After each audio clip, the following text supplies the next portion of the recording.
Flying Link with the Night, c'est un titre qui est emprunté à un poème que l'artiste a écrit à cette occasion, puisque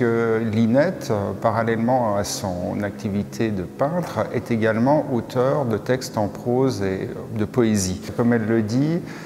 j'écris sur les choses que je ne peux pas peindre et je peins sur les choses que je ne peux pas écrire. Et c'est vrai que cette relation du texte et l'image est toujours très présente. Elle est d'ailleurs notable dans les titres des œuvres qui sont toujours assez désancrés de ce qui est peint, mais qui sont un petit peu la translation de sortes de sensations instantanées, voilà, un état d'esprit. Il y a quelque chose de très expressif dans la peinture de Lynette Yiadom-Boakshi. De prime abord, quand on regarde les peintures de Lynette Yiadom-Boakshi, c'est donc de la peinture à l'huile sur un support traditionnel, hein, donc de la toile, de lin ou de coton,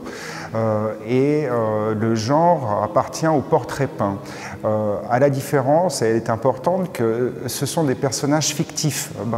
qui surgissent de l'imaginaire de l'artiste, un peu comme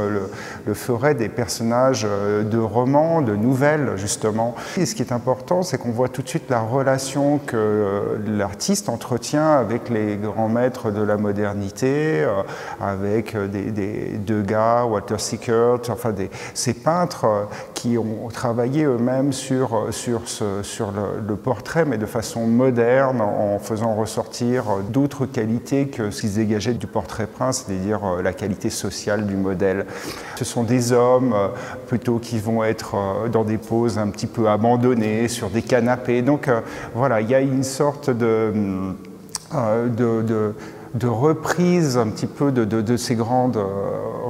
genres, mais qui sont traités de façon très particulière. Et puis aussi, surtout, c'est une peinture qui nous montre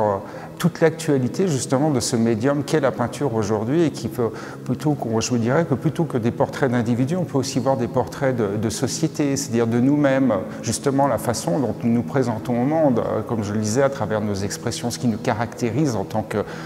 qu'être humain, mais de façon plus générale, plus générique.